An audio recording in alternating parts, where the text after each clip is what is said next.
Y la otra cara de la moneda, acá del Palacio Presidencial en el centro de Santiago, una semana soleada, por lo menos en lo que se refiere a términos climáticos. Pero en el clima del gobierno, en el clima político, ha sido una semana llena de nubarrones para los habitantes acá de la moneda. Ha sido una semana complejísima en términos comunicacionales. Todo esto vinculado al tema del alza del precio de los combustibles, que ha significado una carrera literalmente del gobierno por tratar de imponer un relato comunicacional de cara a la opinión pública que hasta el momento ha sido bastante complicado, ha sido entrevesado, se han enredado solo y con este famoso tema de el Estado en la quiebra, literalmente lo que ha estado al borde de la quiebra en realidad son las comunicaciones del gobierno, complejísimo, enredado, nadie entiende, falta de comunicación interna en el gobierno, con autoridades que no saben de dónde venía esta frase, con otras que obviamente se descolgaron rápidamente de un intento de control comunicacional que vino al segundo piso de Cristian Valenzuela. El cerebro detrás de esta frase, pero lamentablemente esto resultó ser prácticamente un alargue de lo que fue una campaña presidencial. No podemos comparar una comunicación política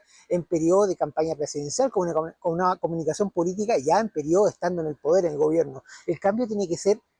sustancial, o sea, la forma de expresarlo, los contenidos, los conceptos que quizás en lo que se refiere al papel, los conceptos se pueden mantener, pero la forma de llevarlos a la práctica obviamente tiene que ser de una forma absolutamente distinta. No se puede ir a un término confrontacional. En estos momentos ya el público receptor de estos mensajes ya no quiere saber en el fondo de que esto es culpa del gobierno anterior, esto viene arrastrado por medidas anteriores, más allá que eso pueda servir como algún justificativo puntual, pero lo que quiere la opinión pública en estos momentos es conocer realidades, es conocer qué está haciendo el gobierno, es conocer cómo el gobierno va a enfrentar los escenarios actuales y no esperar a que le estén machacando constantemente que esto es herencia del gobierno anterior. Eso tiene una piedra de tope, eso tiene un límite y claramente en un momento donde se aprieta el bolsillo de una forma tan grande como fue el tema del precio de los combustibles, la opinión pública no espera que le sigan diciendo que esto es un Estado quebrado, una falta de caja del gobierno anterior. Lo que espera la opinión pública es que el Estado se ponga los pantalones y empiece a entregar soluciones efectivas para poder capear este temporal económico que se viene para la mayor parte de los chilenos, en este caso, porque va a ser un efecto bastante grande el que se va a producir en este sentido. Pero, volviendo a términos comunicacionales, aquí la espada de Damocles pende por una parte sobre Cristian Valenzuela, el segundo piso, y por el otro lado sobre la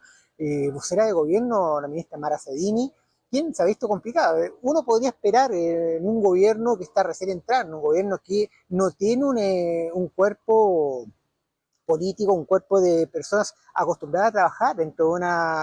de los entes públicos, un periodo obviamente de que se empiezan a acomodar, lo que se llama tradicionalmente la luna de miel. El gobierno de Kast no tuvo una luna de miel, el gobierno de Kast fue de frentón literalmente a poner medidas complejas, duras, más relacionados con un entorno internacional bastante complejo, con el tema de la guerra que se vive en el Golfo Pérsico, Estados Unidos e Israel contra Irán, que está afectando todo el tema de la cadena de valor del petróleo. Obviamente eso se refleja en todas partes. Si bien Chile no es un consumidor de petróleo de la zona del Golfo, sino que viene de otros países, de otras zonas, obviamente el precio del petróleo se refleja a nivel mundial, así que obviamente impacta fuertemente a Chile, impacta el bolsillo, y el gobierno es donde se ha complicado la forma de entregar comunicacionalmente el tema. El ministro de Hacienda, Jorge Quirós, ha debido literalmente salir prácticamente todos los días a hablar de la situación, a hablar del tema, reiterar mensajes, hablar de las medidas que se van a tomar,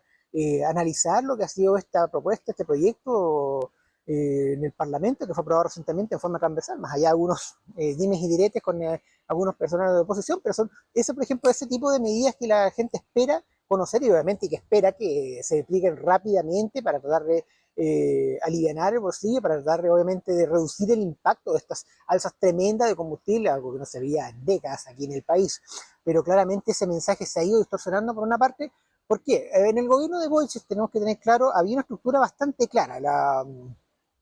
La ministra Camila Vallejo tenía habitualmente una vocería los días lunes. Ella iniciaba la semana y obviamente recogiendo lo que se había discutido el fin de semana, podría haber ocurrido el día viernes, algún arrastre en ese sentido, pero ella abría la semana comunicacionalmente y obviamente abría y entregaba después a los ministros las vocerías, más allá de que ella pudiera intervenir en forma puntual en otros aspectos o también obviamente en otras actividades. Lo que existe actualmente no es una definición clara, la ministra Cedini no tiene un día fijo de vocería, ha debido intervenir en días distintos, y lo que ha sido más complicado, ha debido intervenir también en momentos en los cuales los ministros sectoriales ya han hablado. han hecho obviamente las declaraciones, por lo cual la vocería de la ministra vocera pierde toda efectividad, pierde bastante peso comunicacionalmente hablando, más allá de reiterar conceptos que obviamente, como sabemos, ya están en los titulares, de quizás bajar algunos elementos, explicar algo un poco más, pero también va en contra de la ministra esta falta de expertise. Recordemos que Camila Vallejo tenía una larga presencia en medio, una larga experiencia de vocería prácticamente desde la época de las movilizaciones estudiantiles de principios de la década de 2010. Estamos hablando más de una década y más encima de los 4 años acá de gobierno, entonces obviamente es un bagaje que no se pierde, un bagaje que va a seguir alimentándose. Independientemente, tenemos que considerar al respecto de las consideraciones políticas, de las tendencias políticas de Camila Vallejo, que obviamente es algo que tiene que analizar cada uno obviamente de nuestros espectadores para analizar eso. Pero hablando estrictamente, obviamente Camila Vallejo tenía un bagaje, entonces una forma de expresarse distinta, una forma de llevar también las comunicaciones distintas y obviamente también la estructura que le dieron de vocería era absolutamente distinta a la actual. Algo que también se producía en el gobierno de Piñera, también más allá también de la calidad de las vocerías, de la cercanía o lejanía, de lo que obviamente todos puedan analizar al respecto, también en el inicio de semana, por lo cual obviamente abrían y despejar el camino para que los ministros después obviamente ingresaran a las distintas vocerías y obviamente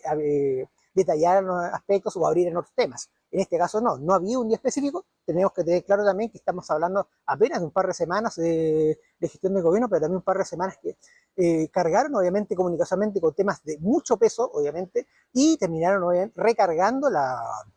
estructura de vocería del gobierno, desperdigando, como decía, por una parte los ministros, por otra parte la ministra vocera, que no ha tenido la posibilidad de poder ordenar obviamente esta mesa con todas las vocerías y con todos los temas que están planteando, y obviamente su impacto ahí se ha ido minimizando y han surgido bastantes críticas respecto de lo que es su gestión. Creo que de una forma bastante poco realista, algunos empiezan a hablar inclusive de campanas de reemplazo de la ministra Cini, lo cual obviamente no viene al caso, estamos hablando de muy poco tiempo de gestión, el gobierno tiene que ponerse sobre la mesa, pero también obviamente hay que criticar al gobierno en el sentido de que no fue capaz de ordenar esto antes de hacer este despliegue comunicacional masivo, por lo cual obviamente, como decimos, los ministros están haciendo una campaña por su cuenta, la ministra vocera que debía ordenar esta mesa no ha tenido la posibilidad, no sé si la capacidad, obviamente tenemos poco tiempo, pero por lo menos no ha tenido la posibilidad de poder ordenar este escenario y está saliendo ella tras pie, ella a contrapié, quiero decir, en relación a las otras vocerías de los ministerios más importantes de Hacienda, de Economía, de Energía, de Transporte, que son los que han hablado bastante, y también de Vivienda, que son temas que han ido tocando el gobierno. En paralelo, hay otros ministerios que han ido realizando sus gestiones en forma desconectada de lo que está sucediendo acá dentro del Palacio de Moneda. Por una parte, Cancillería, con su serie de reuniones que está teniendo el canciller Pérez Maquena con distintos personeros, con embajadores. Recordemos, ayer la jornada, en la misma jornada tuvo reuniones obviamente por separado con los embajadores de China y de Estados Unidos, reconociendo obviamente el gobierno chileno la importancia de las dos superpotencias en ese sentido. También reuniones con Perú, reuniones con otros embajadores, y eso lo he venido destacando, lo he ido bombardeando, quizás falta un poquito más de información al respecto, pero en ese sentido he ido recalcando esa parte. Por otro lado, Defensa también ha tenido una agenda de reuniones, de visitas a regiones también destacado en ese sentido, lo mismo que el ministro de Relaciones Exteriores, así que ya es un tema obviamente que están desarrollando por separado. Quizás el tema donde el gobierno tiene que concentrar esfuerzos y poder limpiar lo que está sucediendo en un momento, como decimos, es en la moneda, el epicentro donde se comunica todo lo principal, especialmente en momentos de crisis como este, y el gobierno obviamente tiene que tomar medidas, tiene que ordenar la casa para obviamente entregar una comunicación fluida de cara a la opinión pública. Así que es un tema que vamos a seguir viendo las próximas semanas, analizando, así que lo estamos esperando aquí en la otra cara de la moneda, aquí en el Palacio Presidencial. Para Infogate informó el periodista Mario Stanley.